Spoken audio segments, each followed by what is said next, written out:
അതിൻ്റെ നിയമപരമായ കാര്യങ്ങൾ എനിക്ക് അറിഞ്ഞുകൂടാ. പക്ഷേ ഇതിനൊരു നൈതികമായ ഒരു ഒരു സെമിക്കോളൻ അല്ലെങ്കിൽ ഒരു ഫുൾ സ്റ്റോപ്പ് ആവശ്യമായിരുന്നു. അങ്ങനെ ഒരു അനിവാര്യമായ രാജിയാണ് എന്നാണ് ഞാൻ കരുതുന്നത്.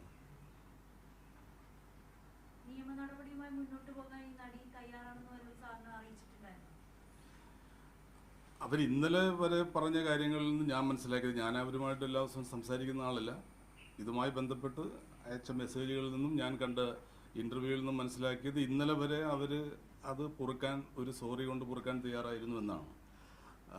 അപ്പോൾ ഇത് പക്ഷേ ഒരു പ്രഷർ ഉണ്ടായതിന് പുറത്തുണ്ടായ ഒരു രാജിയാണല്ലോ, അല്ലാതെ ഒരു മനസ്സിൽ നിന്നും സ്വമനസ്സാലുണ്ടായ ഒരു രാജിയാണെന്ന് ഞാൻ കരുതുന്നില്ല. അപ്പം അതുകൊണ്ട് ഇനിയുള്ള നിയമ നടപടികളുടെ കാര്യം എനിക്കിപ്പോൾ അത് മീഡിയയുടെ മുമ്പിൽ പറയാനായിട്ട് ഉള്ള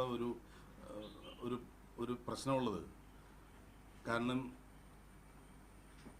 ഞാൻ ഏതാണ്ട് ഒളിച്ചു താമസിച്ചുകൊണ്ടിരുന്ന വീടാണത്. അപ്പോൾ ഇവിടെ നിങ്ങളെല്ലാവരും വന്ന് ഇപ്പോൾ ഞാനിതിനൊരു സാക്ഷിയും അതിൻ്റെ കൂട്ടത്തിൽ നിന്ന ഒരാളുമായതുകൊണ്ട് നിങ്ങളെല്ലാവരും വന്നു എന്നത് ഒരു കോൺസ്പിറസി തിയറിയുമായിട്ട് ഇതിനെ വേണമെങ്കിൽ വീണ്ടും അവർ കണക്ട് ചെയ്തേക്കാം. ഇതെല്ലാം ഇങ്ങനെ, അല്ല ഇത്രയും ക്യാമറകൾ എങ്ങനെയാണ് പെട്ടെന്ന് വരിക, ഇതെല്ലാം ഞാനെന്തോ പത്രസമ്മേളനം വിളിച്ച പോലെ വരും. അപ്പോൾ അതുകൊണ്ട് ഇനിയുള്ള കാര്യങ്ങൾ ഞാൻ വളരെ ടാക്ട്ഫുൾ ആയി നീങ്ങേണ്ടതുണ്ട് എന്ന് തോന്നുന്നു, നിയമപരമായ കാര്യങ്ങളിലും. കാരണം വളരെ വളരെ പ്രബലമായ ഒരു മാഫിയാണ് എതിര് നിൽക്കുന്നതെന്ന് ഞാനിപ്പോൾ മനസ്സിലാക്കുന്നു. പണ്ട് തിലകൻ ചേട്ടൻ എന്നോട് പറഞ്ഞപ്പോൾ ഞാൻ ഒരു കഥ, ഞാൻ ആകെ ഒരു കഥ ഒരു നടനോട് പറഞ്ഞിട്ടുള്ള തിലകൻ ചേട്ടനോട് മാത്രമാണ്.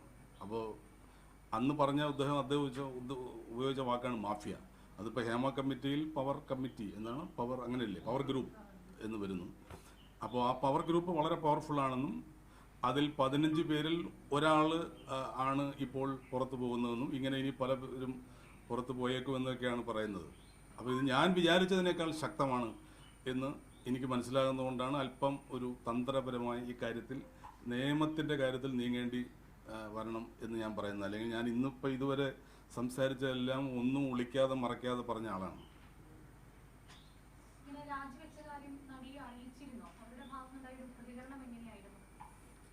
നടിയെ അറിയിക്കുക മാത്രമല്ല, നിങ്ങളെപ്പോലുള്ള മാധ്യമ സുഹൃത്തുക്കൾ പലരും അവരുടെ ഒരു ബൈറ്റ് വേണമെന്ന് പറഞ്ഞ് ഞാൻ അവർക്കൊരു വോയിസ് ക്ലിപ്പ് അയച്ചപ്പോൾ അവരെനിക്ക് അയച്ച വോയിസ് ക്ലിപ്പ് എനിക്ക് കേൾപ്പിക്കാൻ നിവർത്തിയില്ല, ഇംഗ്ലീഷിലാണ്. അവർ പറഞ്ഞത് ഫോർ മീ ഇറ്റ്സ് ഓവർ,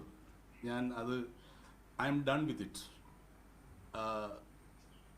അടുത്ത വാചകം വളരെ ഇമ്പോർട്ടൻ്റ് ആണ്.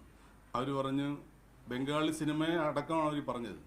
അവർ പറഞ്ഞ്, ജോഷി, ഇങ്ങനെ ഒരാൾ, അതുപോലുള്ള കുറേ ആളുകൾ രാജിവെക്കുക എന്നതിൻ്റെ അർത്ഥം ഏതാണ്ട് 75-80% ഈ ഇൻഡസ്ട്രി ഇടിഞ്ഞു പൊളിഞ്ഞു വീഴുക എന്നാണ്. അതിൻ്റെ അർത്ഥം 75-80% ആളുകൾ ഇങ്ങനെയാണ് എന്ന് ശ്രീലേഖ മിത്ര സാക്ഷ്യപ്പെടുത്തുന്നു. അപ്പോൾ അവർ ഇതുകൊണ്ട് ഇത് തകർക്കാൻ വേണ്ടിയിട്ട് ഉള്ള ഒരു കൂട്ടത്തിൽ നിൽക്കുന്ന ആളല്ല. ഈ ഇൻഡസ്ട്രി നിലനിൽക്കണമെന്നും ഇതിലൊരു ക്ലെൻസിങ്, ഒരു ശുദ്ധി ആവശ്യമുണ്ട് എന്നും കരുതുന്ന, നമുക്ക് ഏതായാലും ബംഗാളിൽ നിന്ന് തന്നെ വേണ്ടി വന്നു നമുക്ക് ഇവിടെ മലയാളത്തിൽ ഇങ്ങനെ ഒരു സംഗതി ഉണ്ട്, അത് തുടക്കം കുറിക്കാനായിട്ട് എന്ന്. അപ്പോൾ അതാണ് അവർ പറഞ്ഞ ഈ രണ്ടാമത്തെ വാചകം വളരെ ഇമ്പോർട്ടൻ്റ് ആണ്. അവർ പറഞ്ഞത്, I M neither happy nor sad if this has to be done. 75-80% of our industry will collapse. 75-80% ആളുകൾ ഇങ്ങനെയാണെന്നാണ് എൻ്റെ അർത്ഥം.